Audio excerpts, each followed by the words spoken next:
they can find a seat. Said they would find a way to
Thank you. We're going to get started with the opening welcome from CEO Carmel Angelo.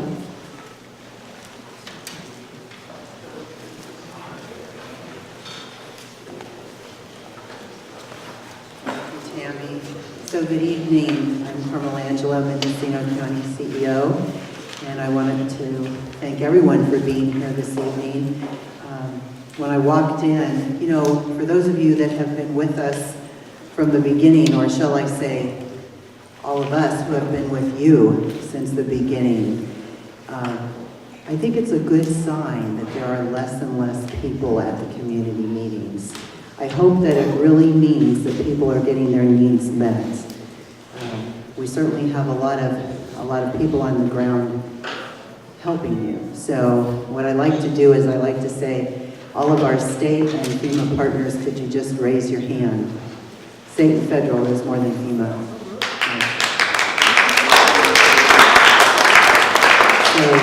So I want you to know that they are with us as well. They have been with us since the beginning, since October 8th, just as we've all been with you, and they have sworn to be with us to the bitter end. And I believe them. They keep coming back, and most of them don't live here. They're from out of town, and they're not with their families. Some of them are out of state, and they're here with us and not with their families. And some of them could have been demobilized to go home, and they're staying with us. So again, much appreciated. So Supervisor Carrie Brown is a little under the weather this evening, so she won't be with us. Our recovery director, as you know, Tammy Moss-Chandler, who's doing an absolutely wonderful job, will be here to facilitate our meeting. But before we do that,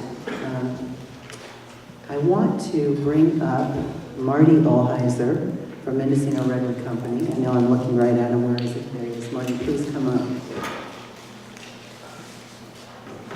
You know, there's a lot of people that are very quiet. They just do their jobs. But they have a really big heart, and they want to help. They want to be here, and they want to help. And Marty is one of those people from Mendocino Redwood Company. He contacted us a few weeks ago, and I think I'll let him talk about what Mendocino Redwood Company is doing. But they are providing resources as best they can to this community to really work through some of the issues around financing and that you have. And Marty is here this evening, actually, to give a check to Dan Stearns, who's on his way up, for Eagle Peak, for all of the good work that they've done. So for that,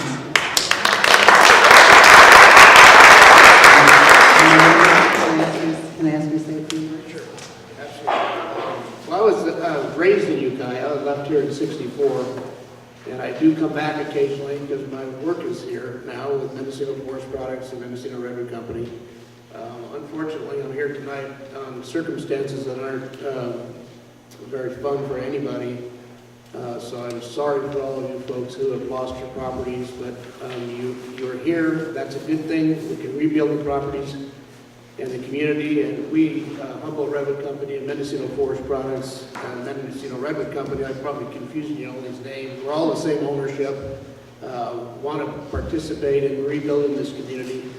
So you probably have seen in the newspapers, we have a $400,000 match program going on that's been very successful. We're going to continue to run that program through the year. So hopefully by the end, before we have to make another decision, we'll raise at least $800,000 that is going to come back to this community and the Santa Rosa community that's, was impacted by several fires. My son and his family lost their home, like you folks, in the Tubbs fire, so it's close to my heart as well.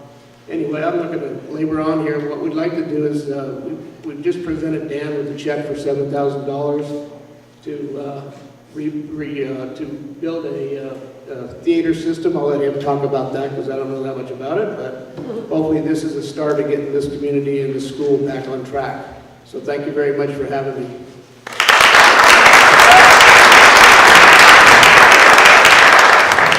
Yeah, just real quick, it's basically an outdoor theater projection system. So whenever we want to do movie nights for the kids and do community events for the whole area, this is a way to do it. It's a fun way to watch movies and bring families and students together.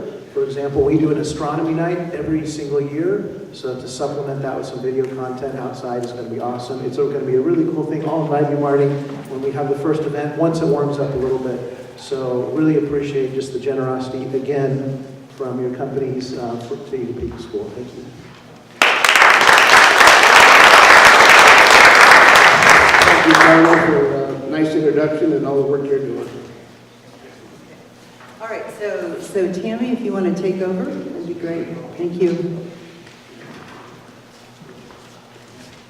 Thank you for being here tonight, and we are live streaming this and recording it for people who aren't able to be here tonight in person. So there are a few cameras in the room and videoing that's happening. So we ask people if they are, if you have questions, that you use the question cards on the table, because we're both recording that as we ask the questions and answer them here. And then we're also recording and following up with individual questions that you might have as a homeowner or a renter, and any special questions that you have that we either can follow up with after the meeting tonight with you individually, or after the meeting's over if we need to go and do some additional research to help you get the answers that you need. So if you could please use the cards. We have 2 volunteers with NCO tonight who are collecting cards, Rebecca Emper, and in the red, and then Linda is over here. So if you just wave your card if you have a question during the night, then they'll collect those and we'll make sure that we follow up with those. And Zoe Fernandez is here as well, helping with the questions. And if you have any particular needs that aren't met here tonight, she can help both for our future community meetings and for your individual follow-up that you might need. So I did ask Patty Bruder with NCO to join us this evening to talk a little bit about what we're doing in partnership with the Community Foundation and our other partners in the community, particularly the faith-based and nonprofit community, to start to form some additional supports to meet unmet needs. Because like Carmel shared, we know that FEMA and Cal OES and our state and federal partners are trying to do a lot of things to help us, but ultimately, as a community, they won't be able to fill all the gaps that we need filled. And we'll be working together for that support. And then after Patty comes up, Holly Madrigal with the Community Foundation will talk a little bit more about what the Community Foundation is doing. And then before we talk about the support for fire survivors, we'll do some updates with our local and federal and state partners about where we're at with debris removal and where we're at with next steps during the holidays and as we go into the new year to help you get ready to rebuild. So Patty, if you could share first, that would be great. Thank you.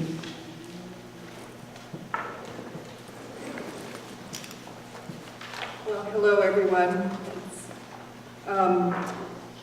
So I work for North Coast Opportunities. I'm the executive director there, and as you probably all know, we've been involved in getting emergency relief funds out to people.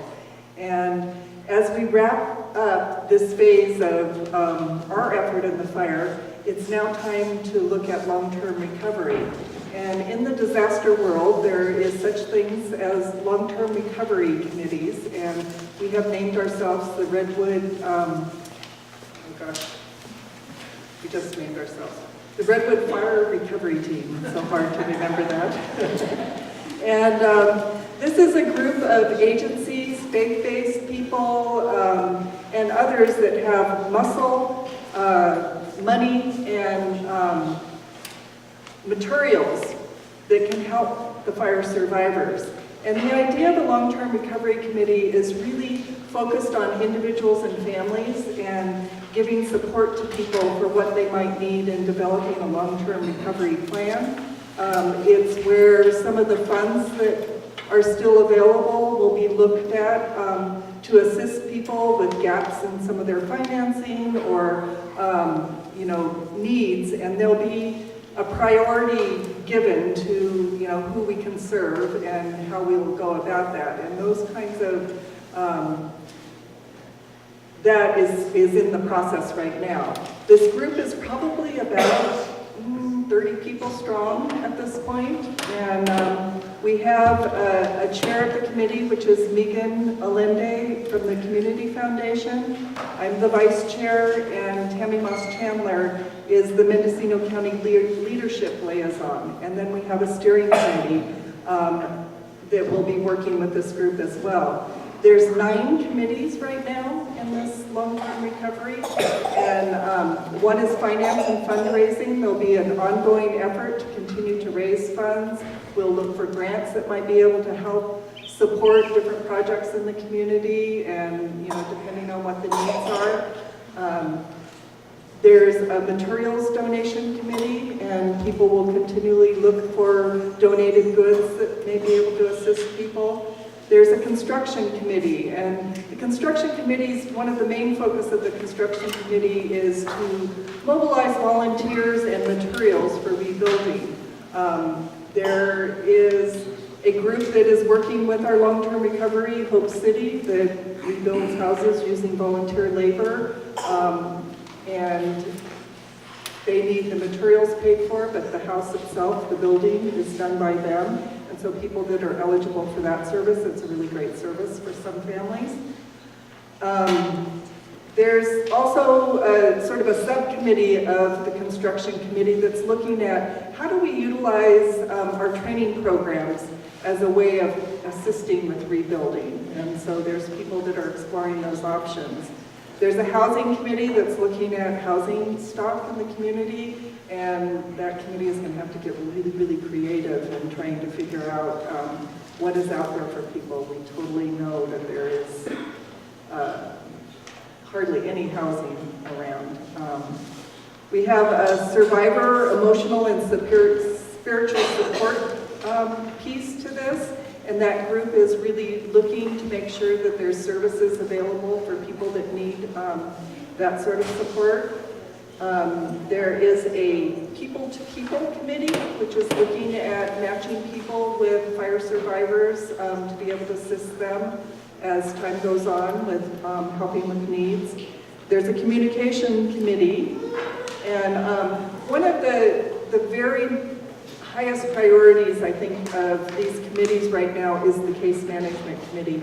And Megan, are you talking about that, or? Okay.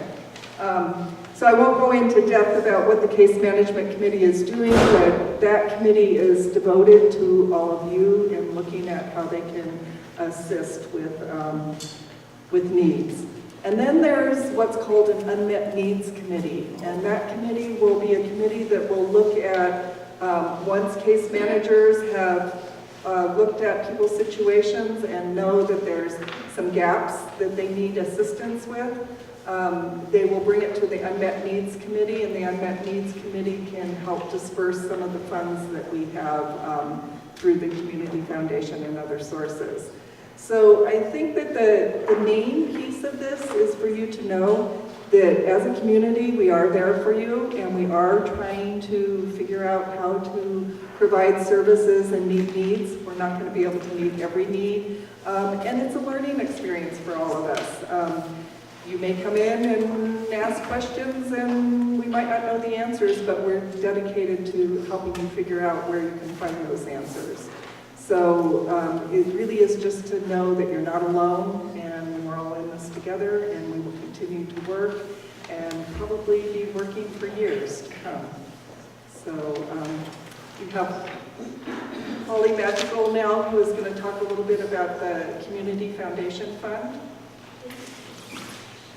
Yes, my name is Holly Madrigal. I'm here from the Community Foundation of Mendocino County, and really going off of what Patty has mentioned, we are in it for the long haul. Both North Coast Opportunities, the Community Foundation, we're all, Mendocino County residents, and our job is to really make sure that we are in this together and making sure that we're making the best use of funds going forward. So just a little bit of an update for folks. Amazingly, $2.3 million has been raised since the incident, which is just astounding, and I'm so proud of our community and our friends and neighbors that have contributed to that. Of that, about 1.7 million is from private donors and corporations, and the rest of that is from grants that we've been able to get a hold of. So there's about 1.5 million available for unmet needs, as Patty was describing. So a bunch has already gone out. So there was, I almost want to say it was unfortunately that the board of the foundation, was setting aside money for this disaster preparedness fund. We didn't think we would need to use it this rapidly, but of course, it was so fortunate that money was there that we could just hit the ground running. So about 200,000 went out the door right away so that we could meet immediate needs following the fires. So that involved $1,000 going to each affected family. We also have done some evacuation assistance. We've done smaller grants for HAZWOPER training so that people can be trained on how to deal with hazardous materials at their homes. I can talk a little bit more about that. We've set aside $87,000 for these case managers because we know that people really need someone with the skills and capabilities to help people through this process. I mean, that's going to be a big portion of it. So the main thing that I was wanting to mention is just that the Community Foundation, we're hosting the long-term recovery committee, the Redwood Fire Recovery Team. One of the primary roles of the Community Foundation is to make sure that all of the money that goes out the door is going to where we need it to go to. So part of our role is doing that due diligence to make sure, and working with our partners, that all of the grants that go out are going to, our local survivors, and that the money is getting where it needs to go to make the most difference. At the same time, as I mentioned, we're in this for the long haul. So we're going to be figuring out that despite the fact that we've raised this, large amount of money for our community, this is going to be a long process. And so I think that really making sure that we're using our resources wisely to work with all of our partners so that, we can heal from this as best we can. So thank you very much. And I just wanted to mention that Megan Barbarande did want to be here tonight. I'm sorry she wasn't able to make it. And I would just add, with the money that Holly said was dispersed, there was $200,000 that came from the Community Foundation that NCO dispersed. But altogether, NCO has dispersed $783,738 to over 698 people. And we've also dispersed money from the Redwood Credit Union Community Foundation. So we've been able to work with both of those funds. Some of that was in Lake County, but the bulk of it, probably over $500,000, was given to Mendocino County residents.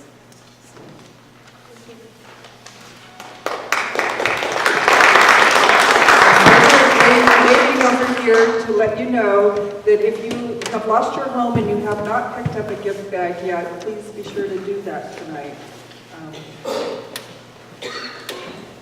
Thank you, Patty and Holly, and thank you for the work that's happening across our many partners in this effort, and for sharing some of that. We certainly will continue to share that information here in community meetings, and if you want more information about how to get involved, please, you can also tap Zoe or me tonight, and we can help you to tonight, with U.S. Army Corps of Engineers, we have a new guest to our community, and we're privileged to have Norbert Suter here tonight.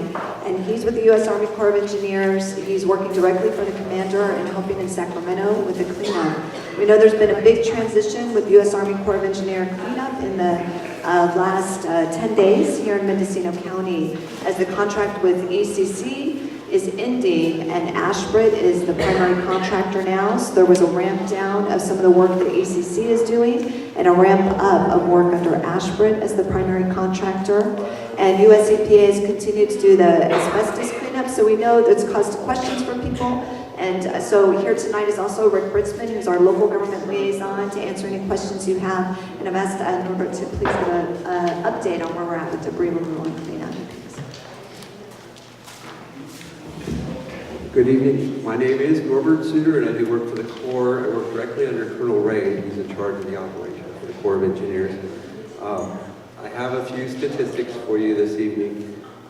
Right now, we're processing approximately 300 rights of entry. We have cleared 126 properties, so we're at about 40% overall. We've turned over 26 to the county to allow a building to restart. As mentioned, we've been in an unfortunate transition where we had ECC under what's called a Army Contract Initiative, which is set up specifically for disaster relief. Unfortunately, we went through the entire capacity of that contract, and that happened about a week and a half or so ago, which forced us to transition to what we're calling a bridging contract with Ashbridge to get us through the next 3 weeks or so. And so if you've seen a slowdown in this area, it's directly attributable to that. We've done everything we can to try and keep crews and some continuity going here, but we recognize that there has been a slowdown. Ashbridge hopes to be able to complete something like 40 to 50 of the remaining 170 properties over the next 3 weeks. And then we expect our final large contract to get awarded later this month.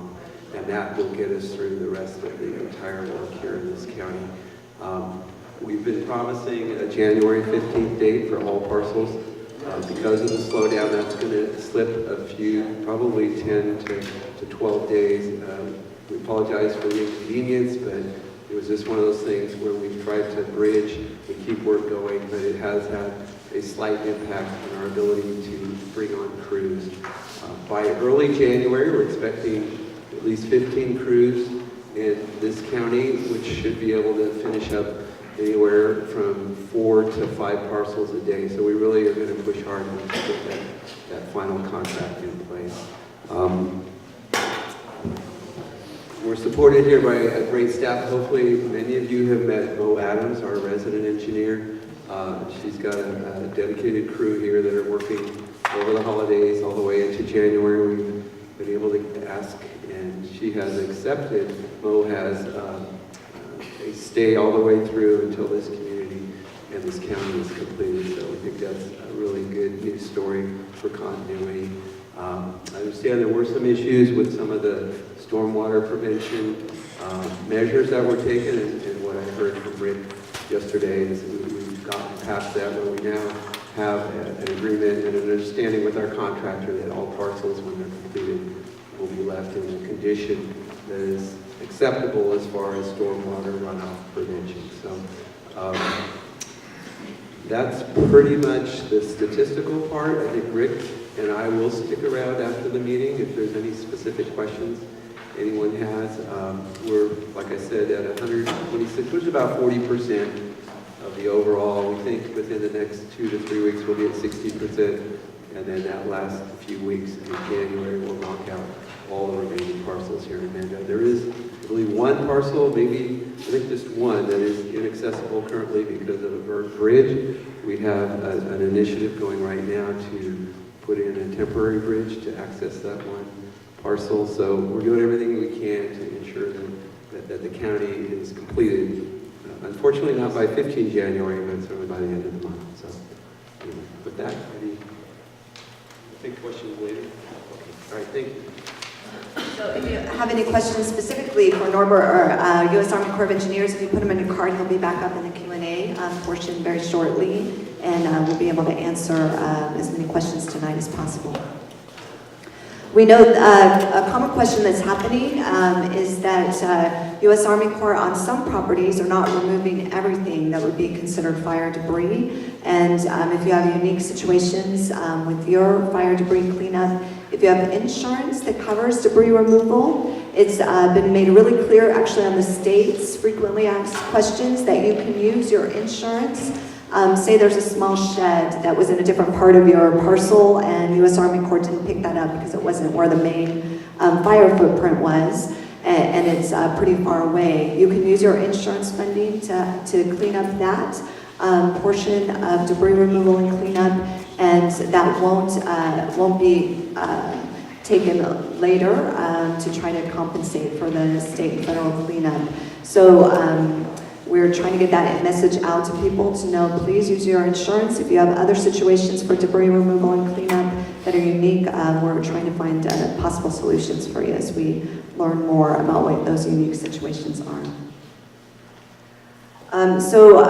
With that, I'm going to actually ask someone who is here tonight with Redwood Community Services. Unfortunately, Camille Schrader and her core team of folks who are rolling out some support for fire survivors under some special mental health funding wasn't able to be here, but I understand that Skylar is here, so I'm not sure Skylar, thank you for coming up. Skylar's going to share a little bit. There's some flyers and resources about mental health services out on the table as you leave, and thank you, Skylar, for sharing a little bit about what the program offers. Hello, everyone. Name tag on. All right. How's everyone doing tonight?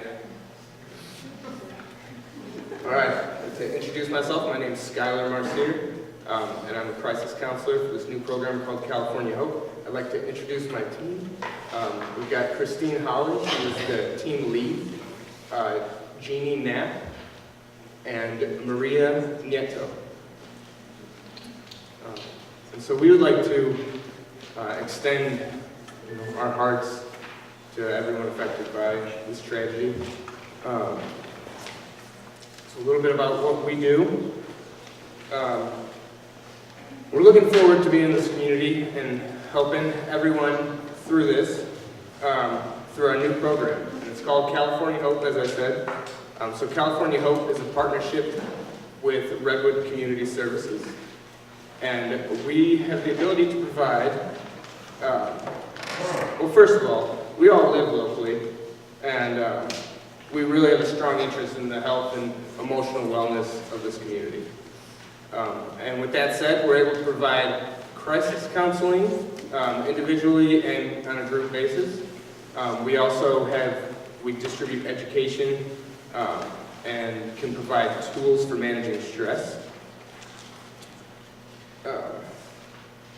And we can assess your remaining needs and provide linkage to the resources locally and whatever we can do, and much more. So we will be in the area over the next year, the next 9 months, and we're going to be providing these services. So you can reach us by calling 707-489-0360, and that's the direct line to Christine Hawley. But if it's an emergency, please call our crisis hotline, and that is 855-838-0404. And we have brochures and more information out in the trophy room, so please stop by on your way out and talk to us. Thank you for your time.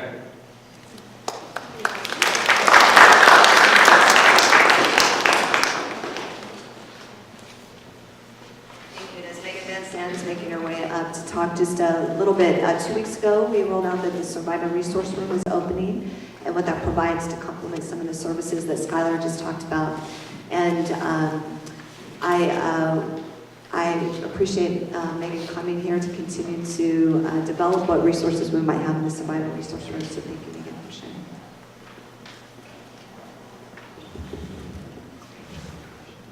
Turn this a little bit this way. I'm going to pick up a little bit where Patty left off in describing the case management process and how we're pulling that together in the community. As Tammy mentioned, 2 weeks ago we opened the Redwood Fire Survivor Resource Room. There is a flyer that looks like this out in the trophy room. I encourage you to take it, not because you need the whole piece of paper, but our phone number is on it and our drop-in hours and our location. So it's good for you to have in case you need to come by and talk with us. The process that we're using in the Survivor Resource Room is to work with a team of case managers that Patty started to describe there. The case managers include county staff, such as myself. We're hiring another person who's going to be a case manager, staff from North Coast Opportunities, and potentially some other partners in the future. So it's a public-private partnership of local people working together to check in with all of you, all of the survivors that have been through the fire, find out what your needs are, see how we can support you, and if it makes sense for you and it makes sense for your recovery, to move you through the recovery process and to the unmet needs support that there exists for families trying to recover from the fire.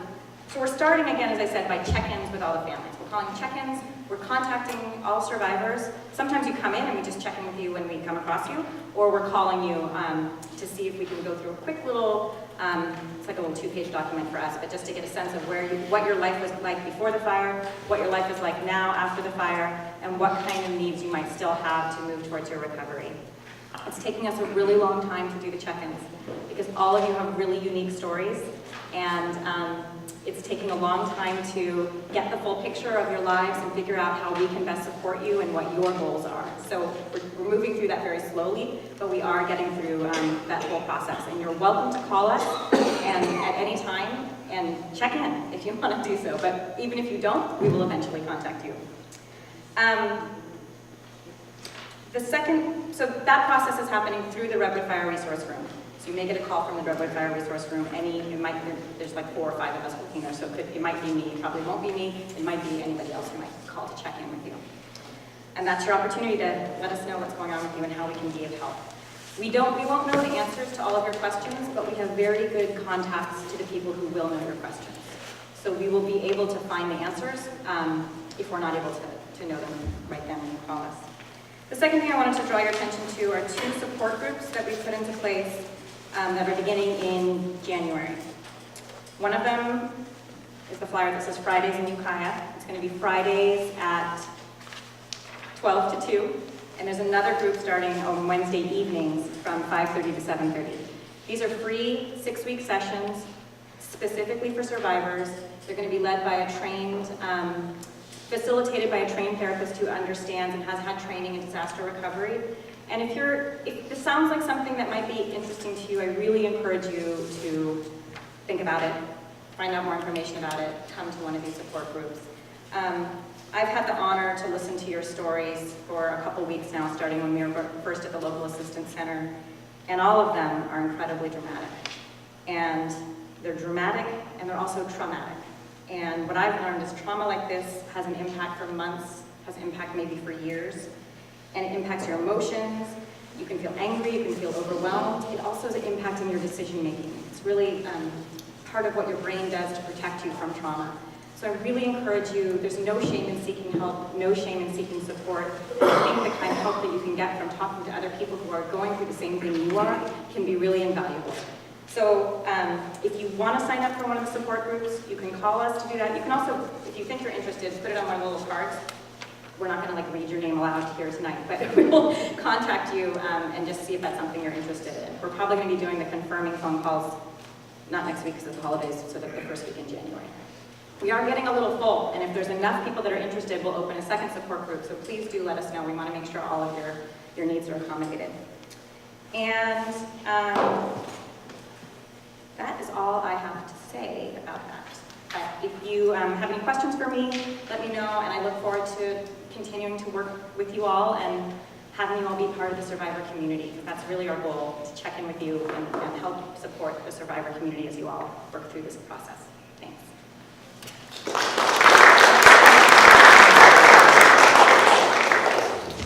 Thank you, Megan. And thank you. I think Megan and her team are really helping connect the dots for something that Carmel Angelo said in our first meeting many weeks ago, that we really want to figure out what it takes to help support you so that you stay in our community, you overcome these challenges, and that you can have the tools that you need to thrive and go beyond surviving this trauma. So thank you, Megan. And Megan will be here. Zoe's on Megan's team, so if there are specific questions you have, Zoe and I will be here till as long as you have questions tonight after the meeting. I'm going to ask a few people to come up here that are going to help us with any question and answer. It looks like we have a few questions tonight. And as they're coming up, I've asked George with SBA. George was here 2 weeks ago, and he announced some key deadlines for the SBA loans for individuals and businesses. And since we met 2 weeks ago, SBA actually has extended a grace period for some of their deadlines, so he's going to share about that. And then Norbert will come back up, and US EPA, and we'll have our partners up here to answer any other questions. So George, thanks for coming up. Sure.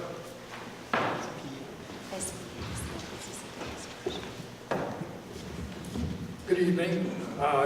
Yeah, we have, as you know, the original filing date for disaster loan applications from SBA was December the 11th, and on the 11th, our headquarters authorized us to accept applications for a grace period of 15 days, and that expires December 26th.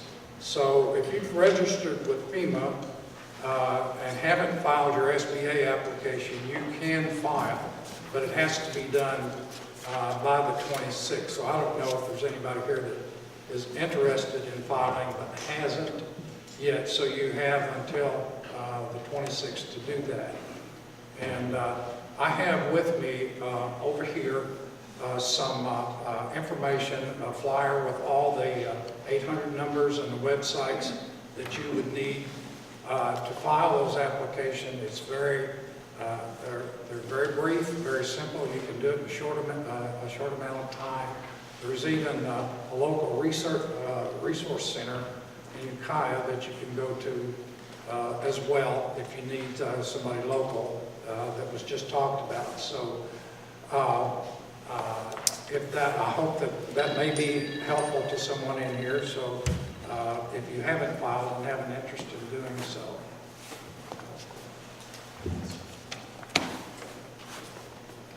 So if you're watching from home, you can actually go to disasterassistance.gov, which is FEMA's main page, and you'll still get to SBA that way. SBA also has a direct website. You'll want to Google, because the link is longer than I want to say right now. But it's on the flyer over here if you're here in the room. And we really want to make sure people know that this opportunity is still open if you missed that deadline. So thank you, George, for being here and having that information. We also have here some of our FEMA support workers, and they have some additional information about what you might want to think about as you get ready to rebuild, and what you want to be concerned about for potential floods, as well as other mitigation measures. And they have a lot of materials and information over here. So thank you both for being here tonight, and we encourage you to go over there as well. So Zoe, do we have questions for the group tonight? We do. So maybe the Army Corps could come up, and nothing for EPA yet, but you never know. There may be an asbestos question. And then some local trade colleagues come up. So our first one is, and you're going to answer actually where Tammy is standing. Will any filled dirt be available for holes dug at fire sites? So will any filled dirt be available for holes dug at fire sites? I'm not sure if you're aware that at the end of each debris removal, the contractor is required to scrape 3 to 6 inches down to ensure that any contaminated material that actually leached into the soil is removed. At that point, we do tests to make sure that the soil is safe to rebuild. We send it off to the lab. If the results come back that there's parts that are still not within tolerances, we scrape again. So in some instances, you could see as much as 9 to 12 inches removed. Where there were footings, sometimes there are holes. The bottom line is the debris removal mission does not include any kind of backfill of either the material removed to clear the site or any of the trenching that's required to remove the footing. So that would be something your insurance policy would have to get involved in if there was additional fill needed. Thank you, Norbert. So I want to add that even though U.S. Army Corps does not have any program for backfilling the dirt, this is something that's rising up as a potential unmet need locally. And I think there will be a lot of discussion about the possibility of donations around fill dirt or special pricing and programs. So we're certainly talking with North Coast Builders Exchange and part of the long-term recovery committee that's looking at construction concerns, particularly if you're underinsured or uninsured. And we know that dirt just to fill, well, I'm learning this, I didn't know this before now, that can be quite expensive to purchase the dirt to refill that hole and have your foundation ready to build again. So I think each of those concerns, we want to, again, help you look at what resources are available if you are underinsured or uninsured for the coverage that Norbert just talked about. So another one for Army Corps. Please restate the property cleanup statistics is the first one. Okay, no problem. We've actually removed debris from 126 properties. And once we remove the debris, like I mentioned earlier, we have it tested.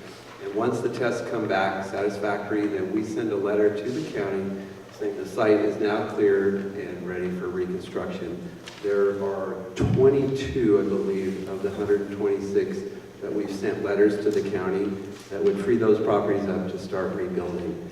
In some cases, the balance of that 126 is probably somewhere in the testing phase, maybe not got the final clearance. But as soon as we do, we send those letters over to the county saying that the Corps is essentially done with the removal and the site is now ready to reconstruct. And how many properties is Ashbrook going to clean under their contract? Okay, Ashbrid's contract runs through the 7th or 8th of January. We can extend it if they're not done.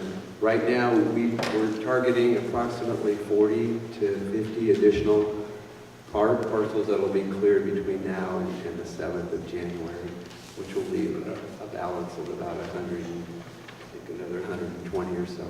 And so the overall date for River Valley and Potter Valley actually to be completely clean?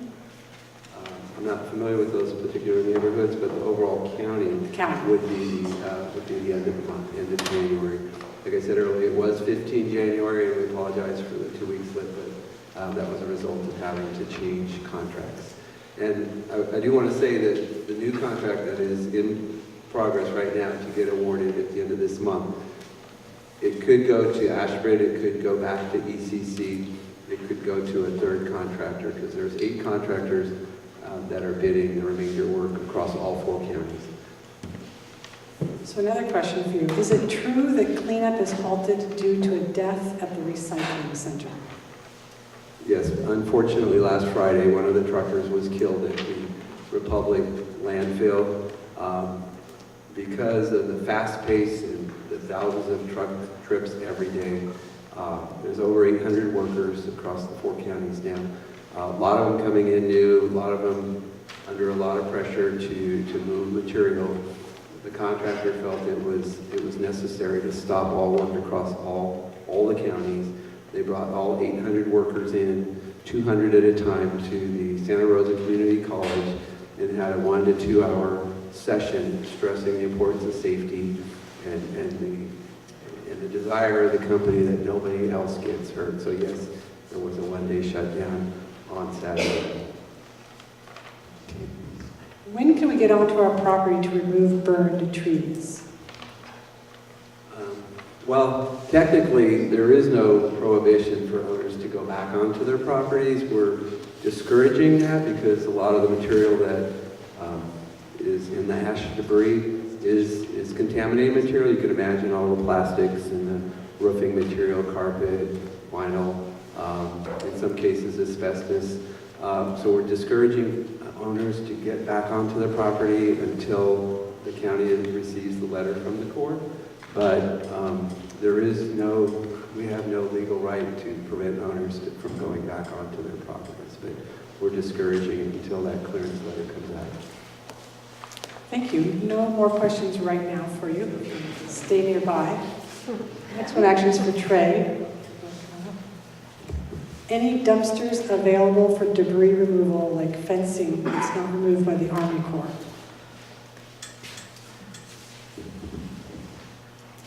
So if the question is referencing if the county is going to be providing any dumpsters like we did for spoiled food, the answer is no. The spoiled food was a time-sensitive issue with potential public health risks and just the gross factor of spoiling food.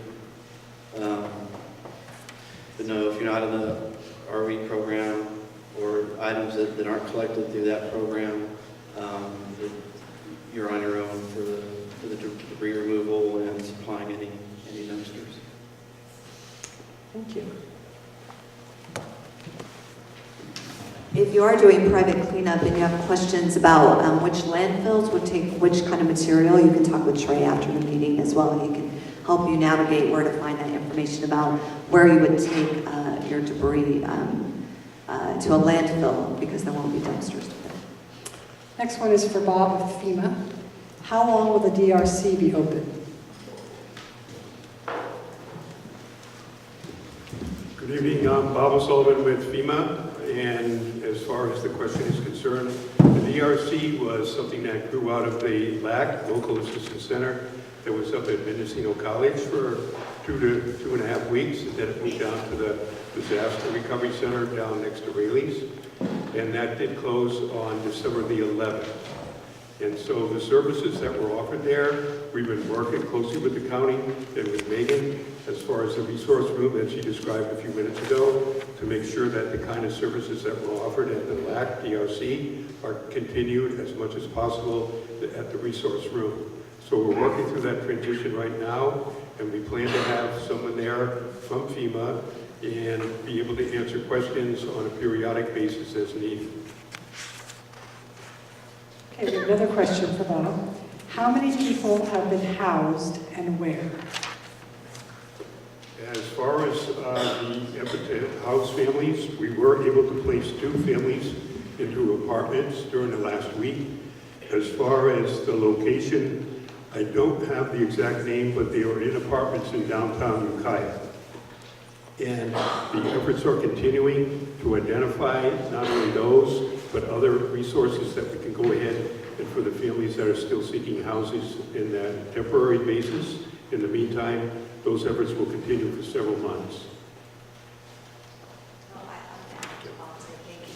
So I just want to add, Bob is answering, the question was asked, how many people have been housed, and Bob's talking about a particular program that some people qualify called direct housing with FEMA. And so some households qualify for that if you have no other housing options. And then FEMA has caseworkers, their own group of folks who are calling families who have been interviewed and answer certain questions, and then they may qualify for that direct housing assistance. Direct housing assistance is what you've heard before about temporary housing supports that FEMA provides through either a direct lease with an apartment building, an RV, or an MHU, a mobile housing unit. And FEMA offers that as a direct housing benefit to certain households for 18 months is the typical amount of time to help families stabilize who don't have another housing option. So they're working right now with us locally to try to identify a place for people who qualify for FEMA trailers or RVs. And we actually just went into an agreement between the state and FEMA for people to be able to place trailers here locally at the state fairgrounds. So that was a partnership with the state and federal government for people who qualify for that program. And then we're working closely with FEMA and the U.S. Army Corps of Engineers for longer term spots at Lake Mendocino campgrounds. So people, if you have questions about that program, or you know someone, or you yourself are still housing insecure and you don't know where you're being housed, and you haven't been told that you qualify for direct housing assistance, then please talk with me or Megan or Zoe afterwards, and we'll help try to connect you with those FEMA resources that you may qualify for, since we don't have the FEMA DRC open any longer here locally. And Tammy, are there workers for hire for people who are rebuilding their homes? I don't know. I'm sure there are, but we don't have a list. We've actually referred people to North Coast Builders Exchange, that they're trying to develop that information for local homeowners who want to rebuild. And certainly it will be a topic for our construction group on the Long-Term Recovery Committee to help get that information out in partnership with North Coast Builders Exchange and other partners who will be on that committee. So we'd encourage you right now to contact North Coast Builders Exchange, and we'll continue to develop that information and where to go for that resource. That's it. If there's any other questions that you have? Any other questions for the group tonight? Then we definitely want to encourage you to come and stay where Heidi and Holly and Patty and others with NCO have set up a great table with some treats and those bags that were talked about, with the gift bags that have activities for family members, including tickets to local opportunities here. If you're watching from home and you weren't able to get your gift bag, we'll have a connection for you next week during the hours that the Survivor Resource Room is open at Ukiah Conference Center, and we'll make sure that we get you connected with a gift bag for this holiday season and other resources that are available in the community. So thank you for coming, and please, if you have individual questions, we'll be here tonight, and Merry Christmas. Thanks.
Thank you.